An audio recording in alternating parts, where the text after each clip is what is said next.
The Language Ear – Comprehensible Input for Learners.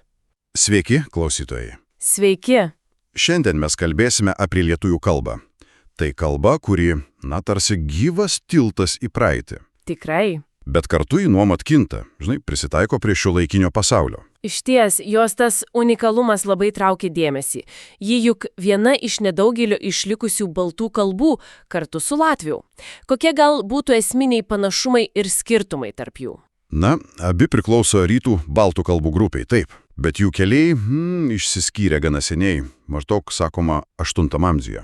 Senokai? Taip, dėl to jos nors ir giminingos, nėra taip lengvai tarpusavėje suprantamos. O skirtumai ryškus, pavyzdžiui, fonetikoje.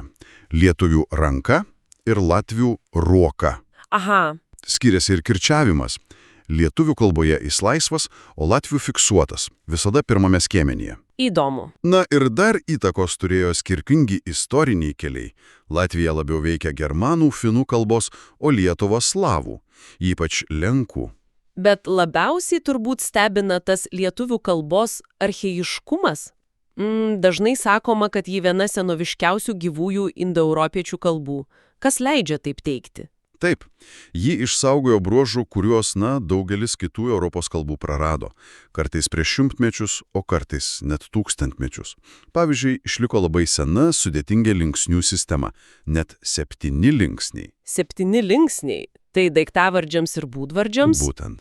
Ir tai leidžia kurti labai, lanksčius sakinius. Įsivaizduoju, anglakalbėms tai turbūt skamba neįtikėtinai, o kas dar liudija tą senoviškumą? Kitas ryškus pavyzdys – laisvus kilnojamas priegaidinis kirčiavimas, arba, kaip sakome, pitch accent. Taip. Tai tiesioginis, sakyčiau, prokalbės paveldas. Šiuolaikinėse Europos kalbose jo pėdsakų likę labai nedaug. Ir klausantis tų toninių skirtumų, galima sakyti, girdime atgarsį, kaip galėjo skambėti kalba prieš 1000 metų. Nuostabu. Taip pat išliko gana konservatyvi balsių sistema. O tarmėse, senosiuose raštuose randama net dviskaita, gramatinė forma 2 asmenims ar daiktams. Dviskaita? Retas reiškinis dabar. Tikrai. Net tokie gilūs procesai kaip indoeuropiečių balsių kaita, ablaut, tebėra produktyvūs. Pavyzdžiui, šaknis tek mums duoda tekėti, takas, įtaka. Įspūdinga, bet jokia kalba, aišku, nevystosi visiškai izoliuotai. Ar ne? Kokios išorinės įtakos ją formavo? Minėjote slavų kalbas? Taip, ypač lenkų kalbos įtaka buvo, juntama abiejų tautų respublikos laikotarpiu. Iš ten atėjo nemažai skolinių. Pavyzdžiui, plyta, stiklas, vynas, ponas, ponia. Tai turbūt nemažas procentas žodinė. Tiesą sakant, bendrinėje kalboje slaviškos kilmės žodžių nėra tiek daug, kiek kartais manoma. Gal apie 1,5%. Tik tiek? O germanų kalbos? Vokiečių? Jų įtaka irgi buvo. Daugiausia per amatus, prekybą, administracinius terminus, pavyzdžiui, amatas, peilis, pinigai, gatvė, rotušė, bet jų dalis dar mažesnė, gal tik apie 0,5%. Ir čia turbūt svarbu paminėti 20-ojo amžiaus kalbos gryninamo judėjimą. Jis, regis, buvo gana aktyvus. Būtent. Jis buvo gana sėkmingas ir sąmoningai siekė pakeisti dalį skolinių savais dariniais ar senaisiais žodžiais. Bet buvo ir sunkesnių laikotarpių. Carinės Rusijos bandymai rusifikuoti, ypač spaudos draudimas latiniškais rašmenimis 1864–1904 metais. Knygnešių laikai. Taip, tai sukėlė knygnešių pasipriešinimo judėjimą. Ir kas paradoksalu, šis draudimas netgi, tam tikrą prasme, paskatino bendrinės kalbos formavimąsi. Nes lietuvių inteligencijos centras persikėlė į Rytprūsijos, kur dirbo vokiečių kalbininkai, moksliškai aprašė kalbą. Sudėtinga istorija. O vėliau sovietmečiu vėl buvo susidurta su rusifikacijos spaudimu. Galiausiai 20-ojo amžiaus pradžioje Jono Jablonskio pastangomis buvo kodifikuota bendrinė lietuvių kalba. Kokia jos padėtis dabar? Kiek žmonių ją kalba? Šiuo metu Lietuvoje lietuviškai kalba maždaug 2,8 milijono žmonių. Bet yra ir labai reikšminga diaspora visame pasaulyje – JAV, Jungtinėje karalystėje, Airijoje, Vokietijoje, Norvegijoje. Ten gali gyventi dar apie 1 milijoną lietuvių ar lietuvių kilmės žmonių. Ir turbūt daugiakalbystė paplitusi. Taip, ypač anglų ir rusų kalbų mokėjimas yra gana dažnas reiškinys. Supratau. Po šios istorinės apžvalgos Gal pasigilinkime į tai, kaip lietuvių kalba skamba. Kokie jos fonologinės sistemos ypatumai? Garsinas yra, sakyčiau, gana turtingas. Esminis bruožas balsių sistemoje tai trumpųjų ir ilgųjų balsių priešprieša. Ji yra fonologiškai reikšminga, kitaip tariant, gali keisti žodžio reikšmę. Kaip pavyzdys galėtų būti? Na, pavyzdžiui, kas su trumpuoju A ir ratas su ilguoju A. Taip pat turime specifinį balsį E, tariamą kaip ilgas E. Istoriškai buvo ir nosiniai balsiai, dabar žymimi raidėmis AE, IU, dabar jie dažniausiai tariami tiesiog kaip ilgi balsiai. O dvibalsiai? Jų irgi gausu – AI, AI, UO ir kiti. O priebalsiai? Sakoma, kad jų sistema ypač sudėtinga besimokantiems dėl minkštumo ir kietumo. Taip, čia vienas iš skirtinių ir sudėtingų bruožų – palatalization arba priebalsių minkštinimas. Beveik kiekvienas priebalsis lietuvių kalboje, išskyrus ji, turi dvi versijas – kietąją ir minkštąją. Ir tas skirtumas keičia žodžio reikšmę? Būtent, jis yra fonologinis. Pavyzdžiui, žodžyje lūpa priebalsis L yra kietas, o žodyje liūtas minkštas L. Rašte tas minkštumas prieš užpakalinius balsus žymimas įterptint raidę I. Ji pati netariama, bet signalizuoja minkštą tariamą. Vadinasi, mažas garso pokyčias gali lemti visiškai kitą žodį. Tai turbūt vienas didžiausių iššūkių besimokant tarti. Tikrai taip, ypač, sakykim, anglakalbiams, kurių gimtoje kalboje tokios sisteminės priešpriešos, nėra. Kartu su balsių ilgumo skirimu ir specifišku virpamojų R tarimu, palatalization yra viena dažniausių klaidų sričių. Dar vienas unikalus skambesio elementas minėtasis pitch accent – priegaidės. Kaip jis veikia? Tai reiškia, kad kirčiuotas skiemuo tariamas ne tik garsiau, bet ir su tam tikra tono moduliacija. Ji gali būti kylanti arba krentanti. Ir šis tonas, vadinamas priegaidė, gali skirti žodžių reikšmės. Galima pavyzdžių? Žinoma, pavyzdžiui, aukštas reiškiantis high tariamas su krentančiaja priegaida akutum, o aukštas reiškiantis floor su kylančiaja cirkumfleksu. Panašiai sūris, cheese ir sūris, saltness. Ir dar kirtis laisvas, kilnojamas? Taip, jo vieta gali keistis tame pačiame žodyje priklausomai nuo gramatinės formos. Ir tai taip pat gali skirti reikšmes ar formas, pavyzdžiui, galva ir galva. O šios priegaidės rašte paprastai nežymimos, kasdienėje kalboje. Taip, kasdieninėje rašyboje jų nerasime. Nebent žodynuose, vadovėliuose, kalbotyros darbuose. Tai reiškia, kad besimokanties turi išmokti jas atpažinti ir tarti daugiausiai iš klausos arba pagal specialius nurodymus.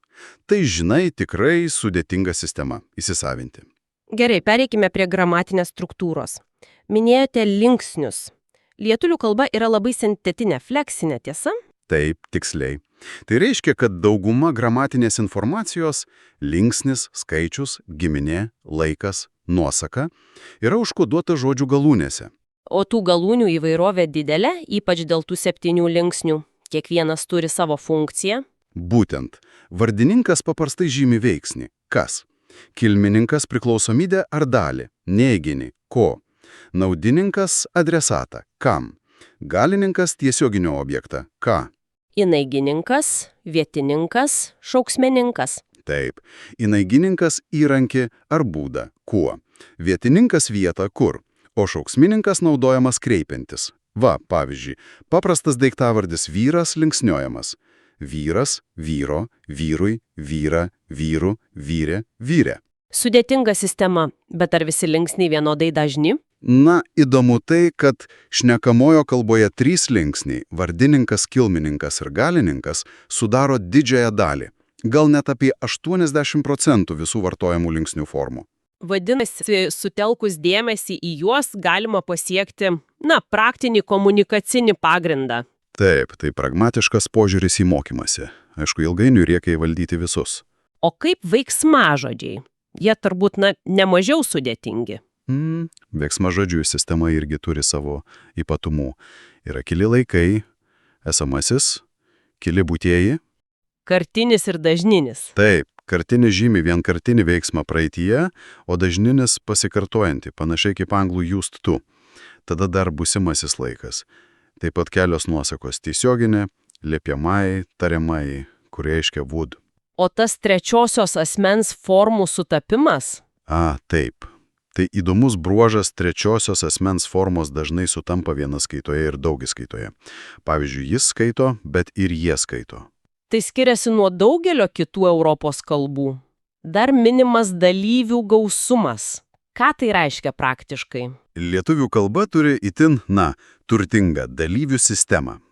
Tai tokios formos, kurios jungia veiksmažodžio ir būdvardžio ar prieveiksmio ypatybės. Jų yra daug rūšių, gal apie 14. 14. Ir jie leidžia labai kompaktiškai, niuansuotai reikšti sudėtingas aplinkybės ar veiksmus. Tam kitose kalbose dažnai prireiktų, sudėtinių sakinų. Kalbant apie veiksmažodžius, svarbi ir veikslo kategorija. Tas skirtumas tarp nebaigto ir baigto veiksmo. Kaip jį reiškiasi lietuvių kalboje? Taip, skiriamas imperfektyvas, tai yra vyksmas, procesas, ir perfektyvas, rezultatas, baigtumas. Dažniausiai veikslas keičiamas pridedant priešdėlius. Pavyzdžiui, rašyti imperfektyvas virsta parašyti perfektyvas. Panašiai kaip slavų kalbose. Yra panašumų, bet lietuvių sistema šiek tiek kitokia. Ji laikoma labiau leksinė nei griežtai gramatinė. Tai reiškia, kad priešdėliai ne tik keičia veiksmą, bet dažnai suteikia ir papildomų reikšmės atspalvių, nurodo veiksmo pobūdį akcion sart. Galima pavyzdį. Sakykim, nuo skaityti turime paskaityti, tai reiškia truputį paskaityti, perskaityti visą iki galo, įskaityti, suprasti skaitant. Matote, ne tik veikslos, bet ir reikšmės niuansai. Supratau. O dėl tokios sudėtingos linksnių sistemos, žodžių tvarka sakinyje turbūt yra labai lanksti. Būtent. Nors neutrali, labiausiai įprasta tvarka yra veiksnys tarinys papildinis SVO. Kaip anglų kalboje? Taip. Bet linksnių galūnės aiškiai parodo kiekvieno žodžio funkciją, todėl tvarką galima keisti.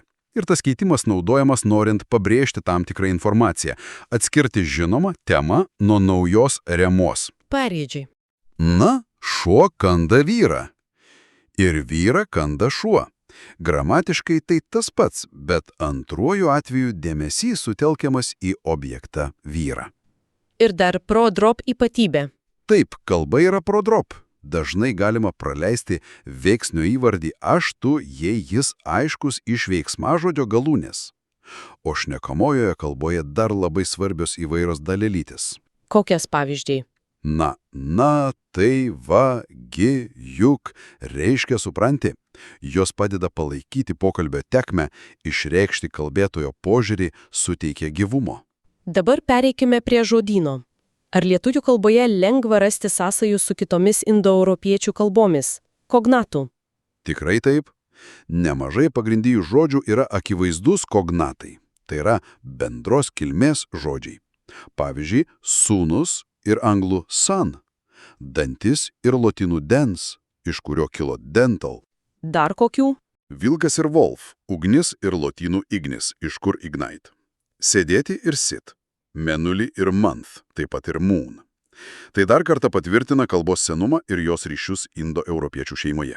Bet turbūt yra ir klaidinančių panašumų, vadinamųjų apgailingų draugų, ypač su kaimyninėmis slavų ar net latvių kalbomis. Be abejo, jų pasitaiko. Pavyzdžiui, lietuviškas žodis alga reiškia atlyginimą, o lenkiškas alga – dumblius. Oi. Arba lietuviškas sala – island, o lenkiškas sala – salė. Net su artimiausia giminaitė latvių kalba būna nesusipratimų. Lietuvių gale – power skamba panašiai kaip latvių gala – mėsa. Oho, rimtas skirtumas. Arba lietuvių mėlynas – blue, panašus į latvių mėlyns – juodas. Vadinasi, reikia būti atidiems. Praktiniu požiūriu svarbu žinoti dažniausiai vartojamus žodžius. Kokie jie būtų? Tai žinoma, pagrindiniai jungtukai ir bet, kad, veiksmažodis būti įvairiomis formomis, įvardžiai aš, tu, jis, ji, tas, vienas, daiktavardžiai kaip žmogus, laikas, diena, būdvardžiai didelis, mažas, klausomieji žodžiai kur, kas, kodėl, dalelė gal. O šnekamusios kalbos ir literatūrinės normos skirtimai, turbūt jie ryškus. Taip, tikrai. Pavyzdžiui, kasdien sveikiname sakantimis labas, o ne visada formaliai laba diena. Dėkojame dažniau ačiū, o ne dėkoju. Girdime trumpinius ar šnekamosios kalbos žodžius kaip varom, vietoj einam, ar vertinimus, faina, kietai. Vienas iš labai ryškių lietuvių kalbos bruožų, kuris atspindi ir tam tikrus kultūrinius aspektus, yra malonybinių formų arba deminutyvų gausa. Ar tiesa? Taip, tai nepaprastai produktyvi sistema. Turime daugybę priesagų. Elis, elė, ūkas, ūkė, įtis, įtė, ūtis, ūte ir dar daugiau. Jas galima pridėti prie daugelio daiktavardžių, kartais būdvardžių, net prieveiksmių. O kokia jų funkcija? Tik mažybinė? Oi, ne tik.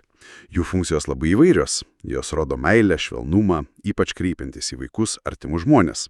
Sūnelis, dukrytė, močiutė, katytė. Suprantama. Jos gali būti ir mandagumo strategija. Pavyzdžiui, švelnina prašymą ar pasiūlymą. Kavytės gal norėtumėt? Truputėlį palaukite. Įdomu. Ir kas dar įdomiau, kartais jos gali net sumažinti neigiamą atspalvį. Pavyzdžiui, durniukas skamba švelniau nei tiesmukas durnius. Žodžiai kaip namelis, šuniukas, galvytė yra visiškai įprasti kasdieninėje kalboje. Atrodo, tai rodo tam tikrą polinkį į, šiltesnis, emocionalesnį bendravimą galbūt. Kaip dar mandagumas reiškiasi kalboje? Kreipiniai. Taip, labai svarbus yra skirtumas tarp kreipinių tu ir jūs. Tu vartojamas neformaliai su draugais, šeima, laikais, o jūs tai formali forma. Ja kreipiamas į nepažįstamus, vyresnius, aukštesnio statuso asmenis, taip pat į grupę žmonių. Ir turbūt svarbu nepradėti vartoti tu per anksti. Labai svarbu. Tai gali būti palaikyta nepagarba.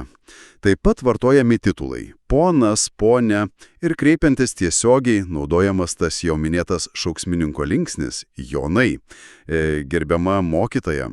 Ar yra tokių lietuviškų žodžių ir sąvokų, kuriuos ypač sunku perteikti kitomis kalbomis, kurie turi gilų kultūrinį krūgį? Be abejo yra. Klasikinis pavyzdys – knygnešys. Tai juk ne šiaip knygų nešėjas, tai istorinis XIX amžiaus pasipriešinimo rusifikacijai simbolis – žmogus, rizikavęs laisvę dėl lietuviško žodžio. Taip, stiprus žodis. Arba impersonalinis veiksmažodis – rudinėja. Jis reiškia ne tik, kad ateina ruduo, bet perteikia ir visą su tuo susijusią atmosferą, nuotaiką.